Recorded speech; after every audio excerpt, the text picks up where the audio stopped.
All right, fellas.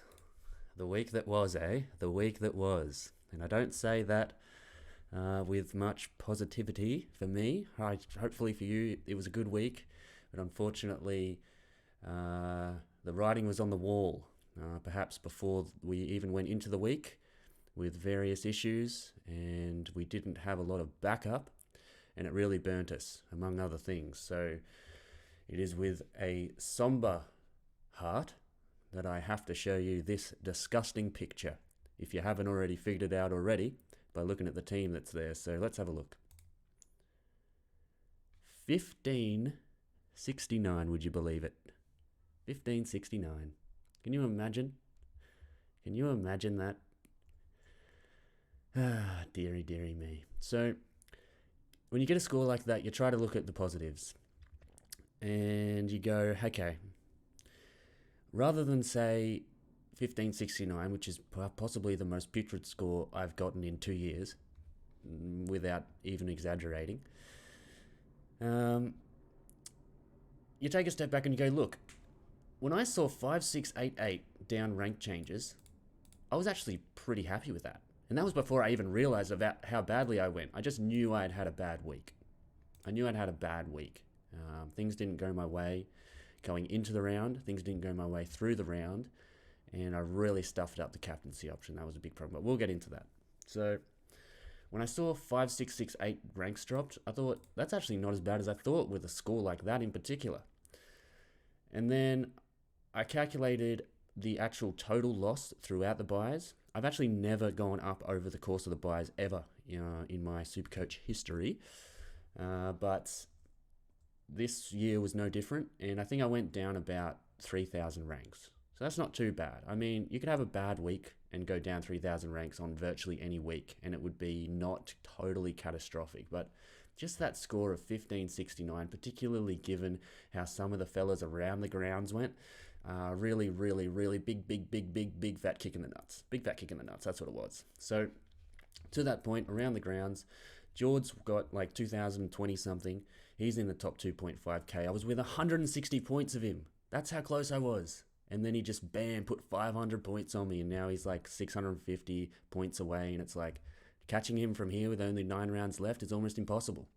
So that's the sort of round I had. It's really disappointing. JD got a similar score, 1980. And he's now top 12k. So there's a positive. I look at that as a positive because he absolutely crushed me. And at the end of the day, he's only 60 points or so ahead of me. So he's within touching distance. Eno's now gone ahead of me. I mean, I was 300 or 400 points ahead of these guys. So that was pretty sweet at the time. But obviously now, a little bit behind him. But in my opinion, I hope, with the exception of maybe Jordan Dawson, I've got the superior team. And then maybe a few others. DR sitting pretty alongside Spiller in about that top 3k range. And the only person of any Supercoach relevance that I'm ahead of is Shorty, the poor bugger. He's vet of the game, but hasn't had a good season the last couple of years, and he's sitting at about 17k. So fortunately for me, that's a bit of a positive, and I definitely don't take it lightly. I got respect big time for Shorty. Had a bad couple of years, but being in front of him is no mean feat. Is that the right term? Or at least no small feat. So I'm pretty stoked about that regardless. So gonna have a little bit of a quick review this week. So I'm just gonna jump straight into basically where things went wrong. And it pretty much started before the round, as I mentioned, with I lost Gawn, Parrish, Roses, Hayes, Owens,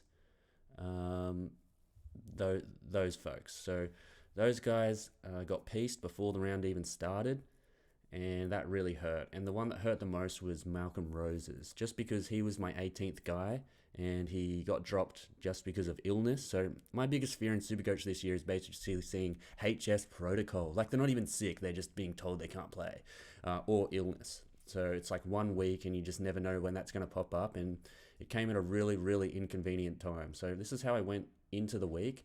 So I traded out Gawn for Teakle. I traded out Gawn for Wits. I traded out, someone for Teakle. And then I brought in Angwin. So Angwin turned out to be a terrible option. Clark to Angwin. So it was only a loss of about 30 3 points or something like that. So I'm not too cut up about that. 33 points, whatever, who cares? But he is now injured, and maybe Clark gets named. We're about to find out when I jump into the teams in a sec. And Angwin's basically done for the season. I'm pretty sure they're saying that Angwin is not going to be available till round 23, so a total donut and absolute fail pick. Just complete fail. I should have gone with someone else. I should have gone with, if I could have, I wished I went Judson Clark, but don't expect him to stay in the team for too much longer either. And then so the other spots where the round went poorly is Teakle got injured during the game, Angwin got injured during the game, and Butters got injured during the game. And I'm just like, bro, could this round go any worse? I already am going to have to field a donut due to those 5 injuries that I went into the round with. Could have had 20, that would have been nice. But instead, 17 on field, and then 3 people get injured while playing. And then the big mistake that I made this week in hindsight, as well as just in foresight also, it was just a poor decision, was not VCing McRae. Now, Bailey Smith's gone out injured, and virtually everybody, at least George, Eno, JD, they all VC'd McRae, as if you wouldn't, right? Bailey Smith's gone down. McRae's got the scoring history. He's at least a top 3 mid. He's the guy you go to. You don't throw it on Sam Walsh just because he's new and he's a bit of a fun pick. I think with captaincies for the rest of the season, I'm going to go with the more seasoned, consistent options. And I think that will hold me in a much better stead than trying to play it a little bit fancy with the likes of Parrish and Walsh and stuff. It's fun when it pays off, but when it doesn't pay off and you end up with captaincy on wits, it really, really hurts. So something that stood out as well is I got some really, really great advice last week. And the great advice came from one of the fellas that watches the channel, Evan. And Evan told me, because I was looking, and I could have picked up any person that was 490k or cheaper. And when I went to have a look at the players, I couldn't see anyone that I liked. I remember looking at Bogue and stuff like that and be like, nah. But because I was sorting by average, I didn't have a look at Harry Himmelberg. And had I had seen it sooner, I would have picked him up. And what that would have meant was I would have ended up, instead of getting a 13 from Angwin, I would have ended up with getting the 95 from Harry Himmelberg, which really would have gone a long, long ways to making a big difference. I mean, there's almost, 80-something points there? That's what we're talking about. The 30-point loss from Clark to Angwin, who cares? But being able to pick up Harry Himmelberg instead of Angwin would have made the world of difference. And I'm a bit bummed out that I didn't pick up Harry Himmelberg. So thank you, Evan, for that, brother. That would have been such a sweet play, and I do really like the Harry Himmelberg pick. And yeah, he's just looking really, really good back there and right at home, playing in defense. It's a curious case as to why they hadn't done that sooner, but I guess that's Leon Cameron for you. If anyone's watched my channel, you don't need me to tell you how I feel about that fella. Anyway, just going to try to make it a little bit quick and jump into the trades. So trades this week, my plans are to go Jeffrey and Butters. And my number 1 pick is definitely Marcus Bontempelli. I would have been hoping to get English, but he's not even playing. So I'm actually really lucky that I haven't picked him up to this point. And if you've watched my videos, you know I'm a big fat fan of Todd Goldstein. I mentioned in my first ever video, I told you, he's a steward of the game. He just keeps kicking on. And the big thing about Todd Goldstein, boys, is this. This is the big kicker no one's talking about. So Todd Goldstein, he's out of contract this year, okay? And this is the big thing. Now, an out-of-contract Todd Goldstein has already said he wants to play next year. So what does he have to do? He has to stand up and prove that he's worth a new contract and playing on another year. And he doesn't need to prove that to North Melbourne. We know what North Melbourne are like. They love kicking out steely vets like they did to Brett Harvey and they did to, a few others, particularly in that season. I think they even maybe cut Nick Del Santo a little bit early, and players like that could have maybe given an extra year or two. So I don't think they're going to give a contract to Goldie, but Goldie wants to play next year, and it doesn't matter for him where he plays. You know what I mean? Gold Coast could come knocking. In fact, I hope they do. Back up to Wits or something like that. I mean, that would make absolutely no sense, but Anyway, point is he's basically doing a job interview every single week from here on out. So even though North Melbourne are doing terribly, I don't see that as a something to stop Goldstein's motivation towards the end of the season. I think he's more than motivated to try and prove that he's still got it and try to get that contract for next year. So in comes Todd Goldstein, and this is how I'm looking at doing my trades. However, we're just about to have a look at the teams, and very concerned about Darcy Parish, because I've read, let's have a look at the teams. I've read that Darcy Parish might not play, and that will be a big fat kick in the nuts, and I'm very worried about that. So let's have a look. Okay, here we go. Here we go. Come on, Darcy. Come on, Darcy. Come on, Darcy. He's not a new, and he's naturally not going to play. Darcy Parish has not been named. You're having a laugh. And I don't have any backup. I don't have a mid forward. I'm just going to refresh this. That is frustrating. That is so frustrating. Can't believe it. No, they haven't given the green ticks. Anyway, there's no Darcy Parish. Unless he was he definitely wasn't named last week, eh? Zach Merritt, Goldwyn. Alright, gonna have to figure something out in that department. But Tim English injured, that's a big win for me. Connor McDonald's gonna play. So I don't know if that gives me somehow some cover. I don't have anyone to swap him with. I don't have the DPP. Anyway, we'll have to figure that out. Might have to drop someone instead of Jeffrey or something. Anyway, what else have we got? Just make sure, where's Connor McDonald playing? They've named him on field. Not that it matters, he's going to get 30 or 40. Brody Kemp. Okay. Everyone's all good. It looks like Brody's going to play. Dustin Martin's in, and looks like that Judson Clark fella kept his spot, so good for him. Maybe he ends up coming in as a midfielder or something. Tom Stewart's playing. It's always good to see. A little bit worried about him. Don't know why every week. Jack Steele is back. Could I go Darcy Parish to Jack Steele? I went Steele to Parish. I probably won't do that. No idea what I'm going to do now, honestly. I'm actually kind of worried, and he plays tonight as well, and I'm busy. I'm a busy boy tonight, so I'm going to have to come up with something on the fly real quick. Alright, Angwin out, no surprises there. DeGoey, ouch, anyone that has him. Not good for him at the moment. He's been absolutely blasted in the media. So that's, not good if you're a Collingwood fan, and not good if you're a Jordan DeGoey fan in particular. Bryn Teakle, thanks for the 30 points, mate. Looks like you're probably not going to play again for the rest of the year. So Malcolm Roses is back. Will I need him? And he's an emergency, so not going to know until tomorrow night if he's going to play. And you know what? It just occurred to me, on a lighter note, that the only game tonight is Melbourne and Brisbane. So I do actually have all day tomorrow to figure out what the heck I'm going to do, because it's too much of a headache to figure it out right now with no mid-forwards. Can't just swing them. So that puts me in a very precarious position now. I probably won't be able to do what I had planned to do unless I'm going to cop a donut. So it looks like, let's see, is Owens? Let's just have a quick look if Owens is going to play, because that could change things. Come on, Owens. Come on, brother. He came off the concussion protocol, didn't he? Come on, and he's not in there. Why not? Oh well. Anyway, we're going to figure out something. Not even going to bother looking at Jack Carroll. We know he's not playing.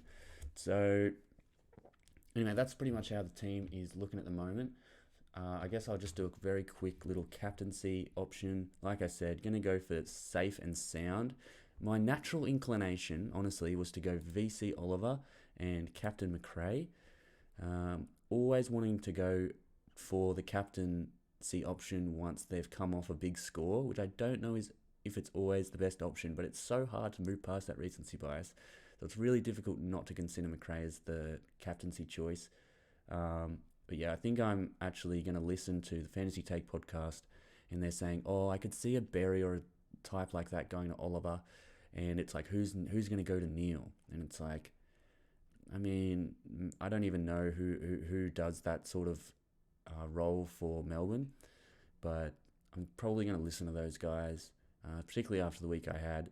It was a very humbling, somber time for me, and I had to be like, look, mate, you're not all that, and that's sometimes kind of difficult to stomach. So it looks like the VC is going to go on Neil, and I'm going to listen to the fellas rather than popping it on Oliver. My natural inclination was to go Oliver. I just feel like he's in better form than Neil at the moment, and even if they did put a Berry type, he would still dominate him. So it's tough. It's tough. Melbourne are at home. They want that win so bad. And you know what? That's the big story here. Forget me and my terrible week and prospects for the future with Darcy Parish out. The big story here is the game tonight. It's first versus second. Who would have thought in a game that's first versus second, Brisbane would have been team number 1 and Melbourne team number 2? Of course, it was last game for Melbourne against Collingwood that they really struggled. And Collingwood came home and actually, due to the very last goal of that game, caused them to fall below Brisbane on percentage. Now, this is a big, fat dick swinging competition, essentially, because the team that wins this contest puts their stamp of authority and dominance on the competition. And it's one of the biggest games of the season. In fact, you could say it's the biggest game of the season to date in terms of who is going to win the premiership. If Melbourne come out, Stephen May's back, isn't that a story? But we'll get into that just in a second, and I'm going to wrap it up quick. But Melbourne comes back after having the bye, even though it was only 9 days, and that Collingwood defeat was actually humiliating. Like, particularly the way it ended at the end of the game.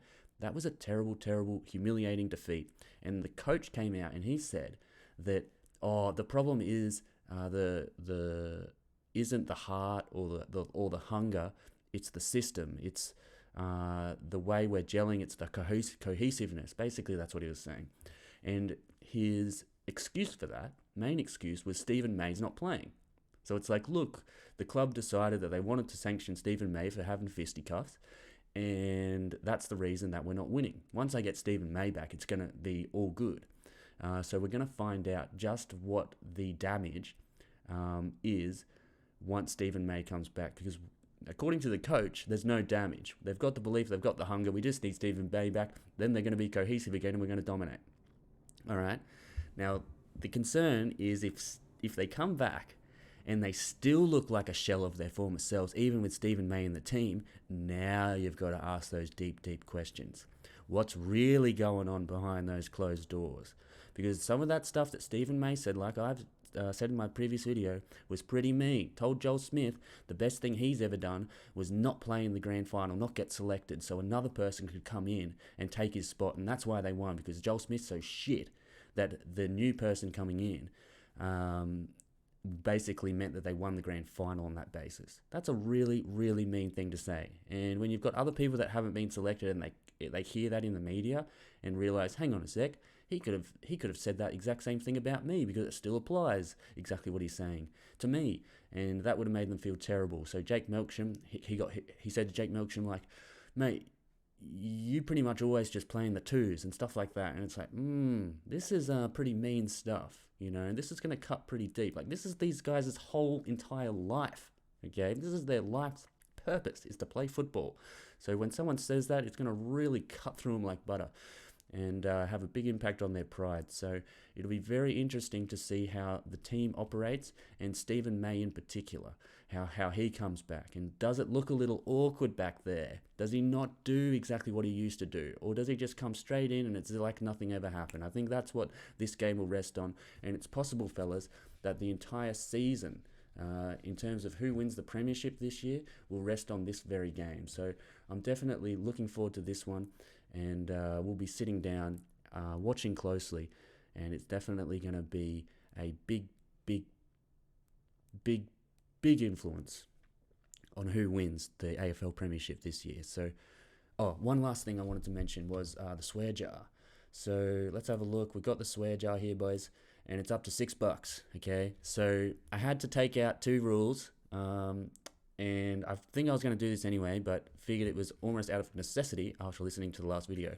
So shit and crap do not count. Okay, so anytime I say the F word or the C word, it's definitely racking up the dollars. So we're up to $6, and like I've said in previous videos, if you're a subscriber, we're going to do a virtual raffle at the end of the season, and if your name gets drawn out of the raffle, it's just 10 seconds and they all like appear really quickly, like every sub just like pops up on the screen, and then eventually it's like bam, the winner, and that winner will get whatever the total amount is in the swear jar at the end of the season. So if you haven't subbed already, obviously sub, because the chance at free money is a pretty sweet thing, but obviously also helping a brother out to try to control his swearing and profanity, bad habit, is just as good.